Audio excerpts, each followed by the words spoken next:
नमस्कार दोस्तों। इन दिनों मस्जिद के नीचे सर्वे या मस्जिद के नीचे क्या है, इस बात की चर्चा खूब हो रही है और कई सारे मामले आ चुके हैं। लेकिन इस मामले की अचानक से शुरुआत कैसे हुई? सीजीआई डीवाई चंद्रचूड़ जो पूर्व सीजीआई रहे थे, उनकी आलोचना क्यों हो रही है? आपको इस वीडियो में विस्तार से बताते हैं। दरअसल कुछ दिन पहले ही उन्होंने एक इंटरव्यू दिया। जो डीवाई चंद्रचूड़ थे, उन्होंने इंटरव्यू दिया और कहा कि लोकतंत्र में विपक्ष का स्पेस अलग है। कुछ लोग न्यायपालिका के कंधों पर बंदूक रखकर गोली चलाना चाहते हैं और वे कोर्ट को विपक्ष में बदलना चाहते हैं, लेकिन न्यायपालिका कानूनों की जांच के लिए है।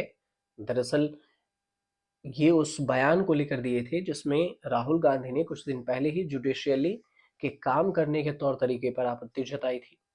उन्होंने कहा था कि जुडिशियली का काम भी विपक्ष ने ले लिया है। आरोप लगाया था कि विपक्ष जिस तरह से सवाल उठाता है और वैसे ही जुडिशियली सिस्टम भी सवाल को उठाने चाहिए, लेकिन ये काम नहीं कर रही। लेकिन पूर्व सीजीआई डीवाई चंद्रचूड़ इस वक्त विपक्ष के निशाने पर है, क्योंकि संभल की जामा मस्जिद हो या अजमेर शरीफ पर ट्रायल कोर्ट के फैसले के बाद देश के पूर्व चीफ जस्टिस डीवाई चंद्रचूड़ आलोचनाओं के केंद्र में है। अजमेर शरीफ के भी जो सर्वे की मांग की गई है और सीजीआई पर सियासी हमले तेज हो गए हैं। इस दोनों सर्वे को लेकर हमले हो रहे हैं, लेकिन सवाल यह है कि सीजीआई पर क्यों? क्योंकि पूर्व सीजीआई पर आरोप ये भी लग रहा है कि उनके आदेश से ही ऐसी याचिकाओं पर देश के कई धार्मिक स्थलों के सर्वे के लिए रास्ते खोल दिए गए। कांग्रेस और शिवसेना यूबीटी के नेता ने पूर्व सीजीआई डीवाई चंद्रचूड़ को लेकर बयान दिया, जिसमें एक बात कही गई कि अजमेर और संभल में हुए मंदिर मस्जिद जैसे विवादों के लिए सुप्रीम कोर्ट के पूर्व मुख्य न्यायाधीश जिम्मेदार हैं। संजय राउत ने ये बात कही कि उन्होंने पूर्व सीजीआई को न सिर्फ मंदिर मस्जिद विवाद के लिए जिम्मेदार ठहराया है संजय राउत ने, बल्कि महाराष्ट्र में चल रही राजनीतिक उथल पुथल के लिए भी आरोपी बता दिया। राउत ने कहा कि सरकार बनाने के लिए अभी तक राज्यपाल से कोई नहीं मिला और इन सब के लिए जस्टिस चंद्रचूड़ जिम्मेदार है। अब भला क्यों? क्योंकि वो कह रहे हैं संजय राउत की चाहे अजमेर हो या उत्तर प्रदेश का संभल, सीजीआई चंद्रचूड़ जो पूर्व सीजीआई थे, देश में आग लगाने के बाद रिटायर हुए हैं। आज देश के जो हालात हैं उनके लिए सुप्रीम कोर्ट जिम्मेदार है। जस्टिस चंद्रचूड़ को इसकी जिम्मेदारी लेनी चाहिए। दूसरी तरफ कांग्रेस के नेता है जयराम रमेश, उन्होंने भी 20 मई 2022 की बात को दोहराई और पूर्व सीजीआई के प्लेसेस ऑफ वर्शिप एक्ट पर टिप्पणी कर दी, जिसने मंदिर मस्जिद वाली याचिकाओं का रास्ता साफ कर दिया था। उन्होंने कहा था कि प्लेसेस ऑफ वर्शिप एक्ट किसी पूजा स्थल के धार्मिक चरित्र का पता लगाने पर प्रतिबंध नहीं लगाता है। दरअसल यह एक्ट प्राचीन धार्मिक स्थल के स्वरूप को बदलने पर रोक लगाता है। जयराम रमेश ने कहा कि 20 मई 2022 को चंद्रचूड़ साहब ने मौखिक टिप्पणी की और उन्होंने भानुमति का पिटारा पेंडोरा बॉक्स खोल दिया। बीजेपी इसका पूरा राजनीतिक फायदा उठा रही है और हर जगह सांप्रदायिक तनाव फैलाया जा रहा है।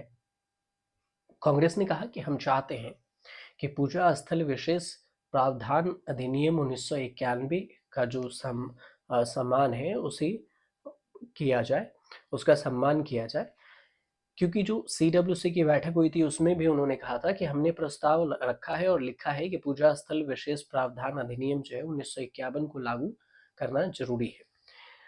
अब संसद में अडानी का भी मुद्दा उन्होंने बोला कि हमने उठाया, पूजा स्थल विशेष प्रावधान 1991 का भी हमने मुद्दा उठाया, नोटिफिकेशन।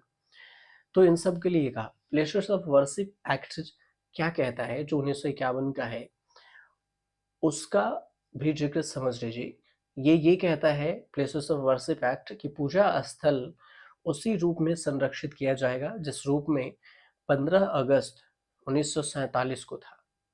अगर यह साबित हो जाता है कि उसे किसी दूसरे धर्म के उपासना स्थल को तोड़कर बनाया गया है, तब भी उसके स्वरूप को बदला नहीं जा सकता।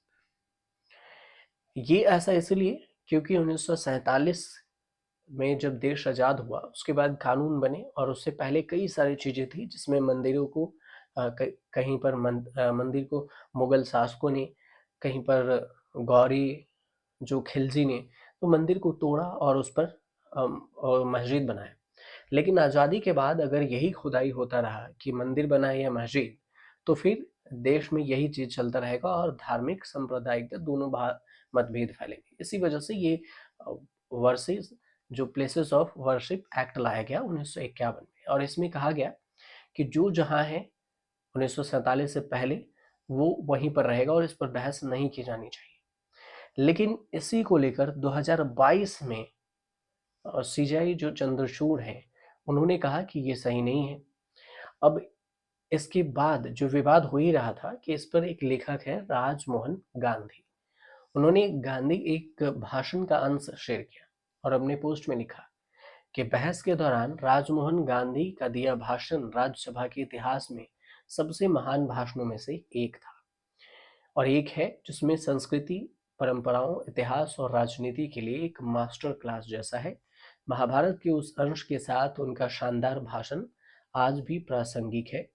राजमोहन ने अपने भाषण में महाभारत का जिक्र करते हुए कहा था कि महाभारत की सदियों से चली आ रही सीख यह जो लोग हैं अब बदले की भावना से इतिहास की गलतियों को सुधारने की कोशिश कर रहे हैं, वे केवल विनाश ही पैदा कर सकते हैं। अब इसी बात को लेकर सीजीआई पर भी सवाल उठ रहा है कि आखिर क्यों CGI places of worship act 1951 को जो इनवैलिड बता दिया। और इसी पर अब जितने भी सर्वे हैं वो छोटी छोटी जो अदालतें हैं, जो जिला लेवल की अदालत है, वो सब जैसे ही याचिका जा रहा है तो सर्वे करने की इजाज़त दे दी जा रही है और इस पर विवाद भी हो रहा है। इसी वजह से सीजीआई भी बहस के घेरे में। फिलहाल आपको जानकारी अच्छी लगी हो तो चैनल को सब्सक्राइब कीजिएगा, शेयर कीजिएगा, कमेंट कीजिएगा।